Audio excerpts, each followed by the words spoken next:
Welcome back to Parenting Explained. I'm your host, Dr. Hammond. Today we have a really exciting and special topic, which is ADHD, and really deciphering whether or not your child may have ADHD and just some of the myths that we think in our society ADHD is and what it really is. So we have with us today Dr. Brad Carpenter. He is a licensed psychologist. He has been in the field for over 20 years.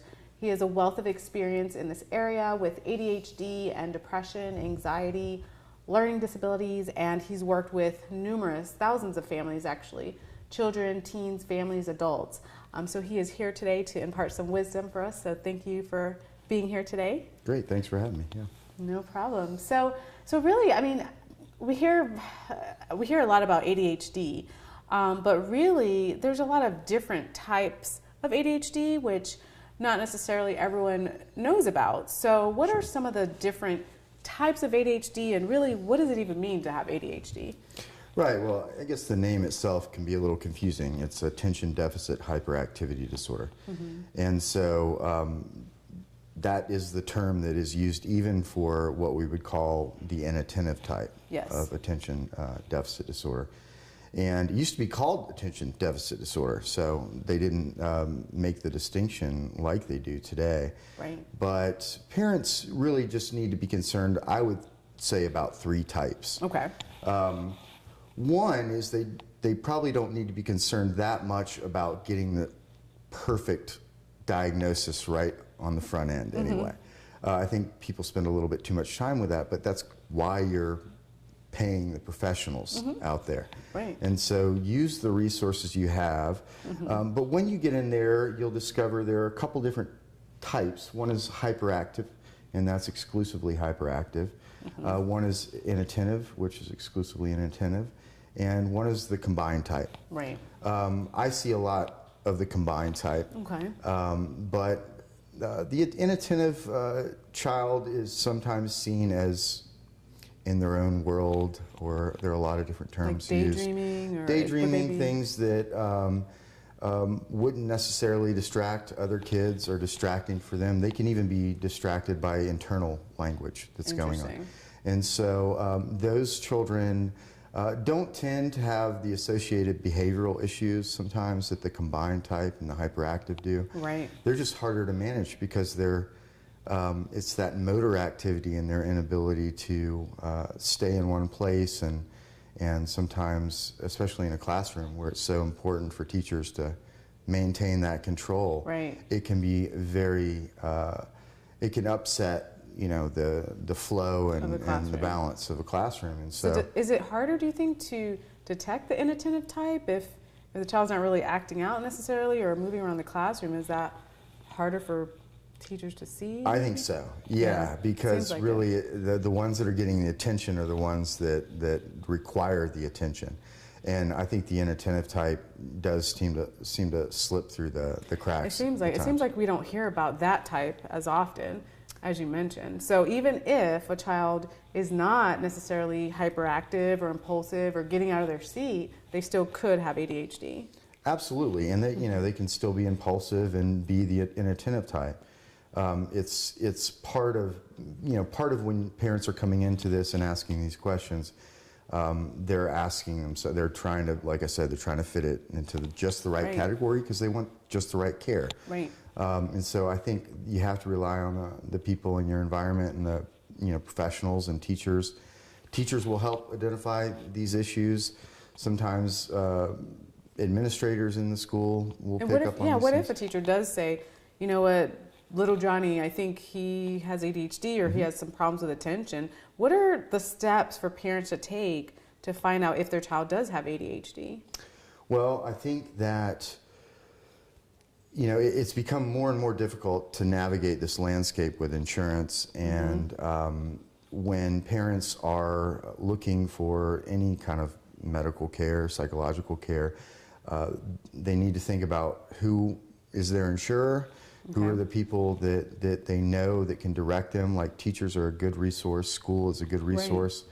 Right. But ultimately it comes down to what do you have in your bag of tricks? What are your resources? Right. And so go to your provider, talk to them about that. If you don't have a provider, find out if there are things that you can do, or community-based services.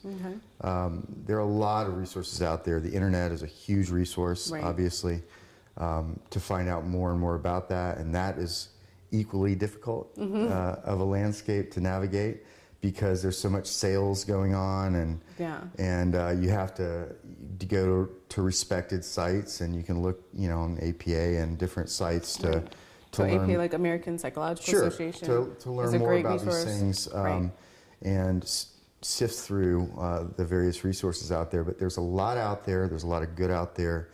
So make sure to find reputable sites, though. Like absolutely. You said. Right. So that's a great point, because unfortunately there's a lot of myths that are perpetrated on the internet about ADHD and what it is and what it's not. But going to the reputable sites, like you said, is really important. So, as we wrap up, and we're about to take a quick break, but what else could be causing attention problems? So it's not always ADHD, but what else could cause attention problems for children? Right. So parents need to be good scientists about it. Good. And if you're having problems with your child behaviorally, emotionally, those can be depression, anxiety are good examples of something that these are diagnoses that have some symptomatic overlap with ADHD. Attention and concentration is a symptom of depression and a symptom of anxiety. Yes. And so it is important to sift through these things, and that's why it's so important to bring in a professional. Because parents, you're not expected to know about these things. Don't beat yourself up over it. Use the people that are qualified and the resources in your community, and don't be afraid to talk about it. It's a common topic these days, so I think it's easier in some ways than it was when we were kids. Definitely easier now. Yeah, and parents and schools are more aware of it, and so reach out to them and try to sift through some of these myths. Right, I like that. I really like that a lot. So stay tuned, and we will be back right after this.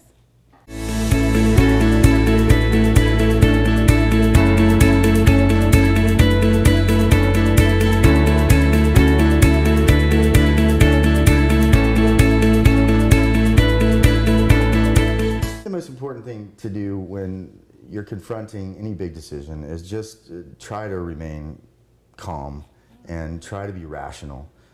My profession teaches us to be scientists and to be rational about these things, and we know that that's impossible at all times.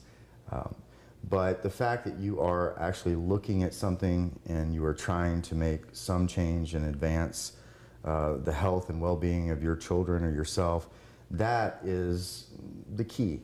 The key is that this is something you're interested in and interested in doing, and that you have to pat yourself back on the back for doing these things that are good for you and your family, and you can't worry about having all the answers on the front end.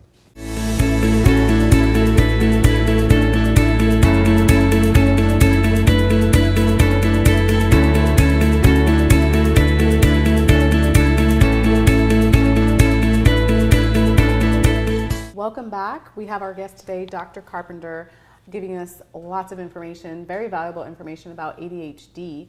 And one of the things is, again, we mentioned earlier, there's so much in society about what ADHD and what it isn't. What are some of the common myths that you hear about ADHD? Well, I guess the biggest one is that it just doesn't exist, or it's something that we've experienced and or we've all gone through at some point in our lives, and why are they getting so much attention nowadays? Well, I think we have to step back a little bit. It's not the same society as it was, and parents have a tendency to over-identify with their kids and think that the experience their kid is having is the same one they had, and it may not be. And that is something that I work with parents to try to avoid doing in these situations.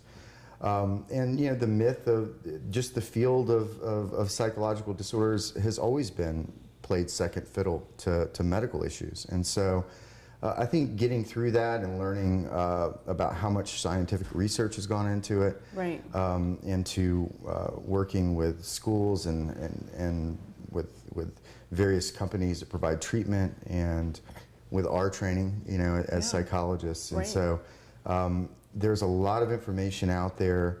Look at it, decide for yourself, but don't fall for the myth that it's not a real thing. Right, right. And I've heard that too, which is very disheartening, because there's so much research. Like you said, there's so much scientific evidence and research about ADHD. Well, and there's so much different about the things, the way we're bombarded with information and media these days, and our children, versus 10 years ago even. Right. And Very so different. I think you have to pay attention to that. It is again, it's a very common topic these days. What are all these devices doing, and how are they affecting attention and concentration? And there's even some evidence that the attention span for new information has dropped since the release of some of these smartphones. And so I think you look at that, and it's easy to see that we have to be flexible these days. We have to adjust to the changing environment. And I think that's a great point, that, like you mentioned, parents do have to be flexible. It can be hard to learn. Maybe a parent is recently learning that their child has ADHD, and it can be confusing. And there's a lot, again, in society that has been said. But what can parents do at home to really empower their child and get through this time and just really make their child successful? Well, we talked about reaching out to resources, but when a parent, we were just talking about a parent with their child one-on-one at home, spend time with them, approach them about these things. Well, be a good scientist, remember, go back to that. Be a good scientist. Be a good scientist, really look at what's going on in their life, be connected to the people that are important in their lives, teachers, the people that spend time with your child. Get evidence from other people than just yourself. Yeah, I love that. And especially being connected, like you said, not just to the parent support network, but really to also your child's support network too. Well, that's going to be, ultimately, that's going to be what helps you out in the treatment phase. Yes. And so, because everyone really needs to work together. And so that's huge. Just pay attention. Sometimes talk to kids when there's no conflict. I think most people use conflict situations to try to sort things out. That's a great point. And they tend to be the worst times. Yes. And so you can approach issues that go on at school even when there's no crisis. Yeah, that's a great point. I communicate without crisis. I work with parents to set appointments, like weekly, where even if there's nothing to talk to or nothing specific to talk about, you can talk about other things, but it just gets people in the habit of solving conflict, and it's so much easier these days, I think, to avoid those uncomfortable situations. Yeah. And so if you make them a part of your daily routine, or build it into your weekly routine even, then I think that's a great place to start. Check-ins with your child, like you're saying, is so important. Yeah, absolutely. And not just when there's a crisis, not just when they got in trouble at school, or when you are upset because they did something they weren't supposed to do, or didn't do their chores or something like that, but taking the time, like you said, and everyone's busy, we know, but taking that time, that special time one-on-one, is really important. So that's a great tip. What about in school? How can parents advocate for their children in school? Well, state by state, depending on what programs are available, school by school, but there, in general, are resources for your child if they've received this diagnosis. If they haven't, and you're talking with the school about some observations they're having or you're having, then go to someone that can give you an evaluation, that can provide you with some paperwork, and that's another thing. If you bring to the school, so when things you say go that, a lot quicker. maybe some parents aren't aware of the process. So when you explain that a little bit more, getting the evaluation and what paperwork parents may need to bring in to the school. Well, for teachers and for school systems to be able to provide services, they really have to have a formal diagnosis. And most of them have individual education programs and meetings where they'll get together, and the people on the educational team will talk to parents and talk to each other about what they're seeing across the board in every class. Because it may not just be it may be math class that is the only place they're having this issue, kind of thing. So it's a chance for these people that are involved in your child's care to get together and go from there. And if there is something, and if there are some people that can medically validate these issues, then the school can provide these resources, and you pay for them, so use them. Right, definitely. Absolutely. Well, that's a really great tip, because many parents may not know that by some laws and things like that children with ADHD, some children with ADHD are entitled to receive certain modifications in the classroom. So really looking into that, I think that's definitely a really great tip. Anything else you wanted to add as far as at school or at home that parents can do to really help during this process of understanding ADHD and what to do? Well, first of all, if you're a parent and you're thinking about this, pat yourself on the back. Good. Because it's never done. Your work's never done. And just the fact that you are thinking about your child's advancement educationally, behaviorally, emotionally, is the first step. Yes. So you're there. Yes. You're working with them, and you're trying to figure these things out. Like I said, be a good scientist. Try to look at a situation objectively. Try to look at different environments that they may be in where they respond better. And look at the positive attributes beyond just the things that you feel are problematic. Look at the ways your child is able to succeed, and what is it about their personality that makes them unique. And you can build upon that, and you can really you can mask a lot of the ADHD symptoms, because children can learn to deal with it just by using their talents. Right. And I love that, just really focusing on their strengths, focusing on the positive aspects too, because it's not a negative thing per se. And be nice. This is nothing. When you're dealing with school professionals, these people thrive off of respect, and they deserve it. And going into any negotiation process where you're being nice and you're not just rushing in there with ideas of your own, you're really thinking and listening, I think people are just going to want to help you more in those situations. I like that, definitely. Be nice, be respectful, and collaborate. Perfect. All right, awesome. So we'll be right back right after this.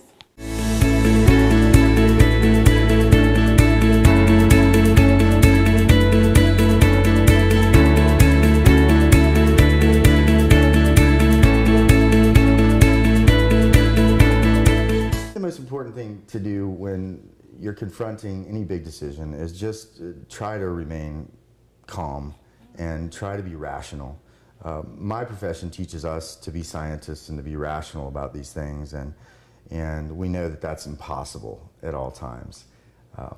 But the fact that you are actually looking at something and you are trying to make some change and advance the health and well-being of your children or yourself, that is the key. The key is that this is something you're interested in and interested in doing, and that you have to pat yourself on the back for doing these things that are good for you and your family, and you can't worry about having all the answers.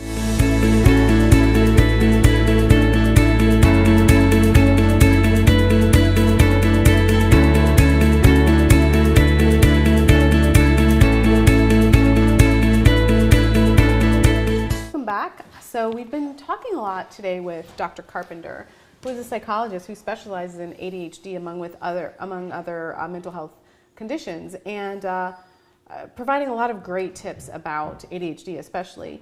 Well, what would you say to the parent that has said, I have tried everything at home for my child with ADHD and nothing works, and they're just to the point where they're saying, I think I might need to get some professional help? What are some resources or the next steps that they should take in that situation? Well, I might say you haven't tried everything. That's a bold statement. That's good. I like that. Sometimes people try two things and tell you they've tried everything. Very true. There, like I said, there are so many resources out there, and there's so many things people don't intuitively think about to try.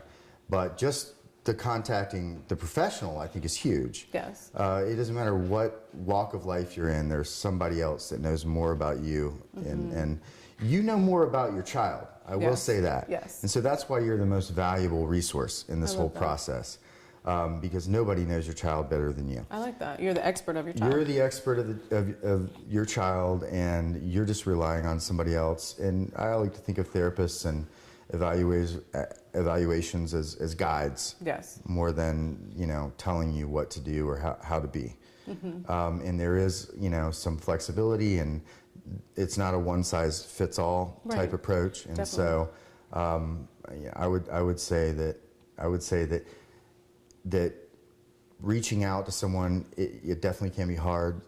It is a hard There's step. some stigmatization, that has been around for a while, but less so these days, I think. So, but definitely taking that step. Don't be afraid to take that step, even if it's talking to somebody that maybe you think has had this issue before, or their child, or their child has had it. They might have some good advice, and they might be able to direct you in the right direction. Too. So maybe even reaching out, you might know another parent that has a child with ADHD, and they may have resources as well, and you may feel more comfortable talking to that other parent because you feel that they can relate to you. I think that's a great piece of advice.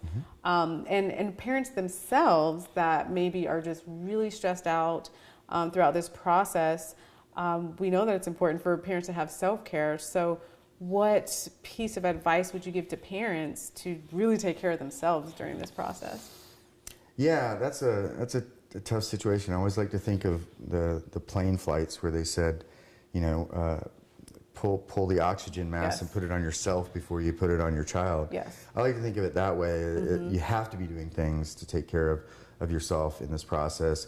You're going to be a better parent to your child if you're doing things for yourself. Don't make this the only reason to be doing something for yourself either. We should all be looking at ways we can relax and advance our own identities. And there are things we used to do before we were working parents in college, or when we were younger, like sports and athletics, things that are free to do. I think you don't have to reinvent the wheel when you're talking about self-care. Do things you love already, or you have a passion for. So make time for the things that you love. Has to be. And make sure to do them because it's in the best interest, like you said, of your child as well. Some really great tips. Really appreciate you coming out today. And if you'd like to learn more about Dr. Carpenter, you can find him on drbradcarpenter.com. Thanks. So thanks so much for being here. Thanks a lot.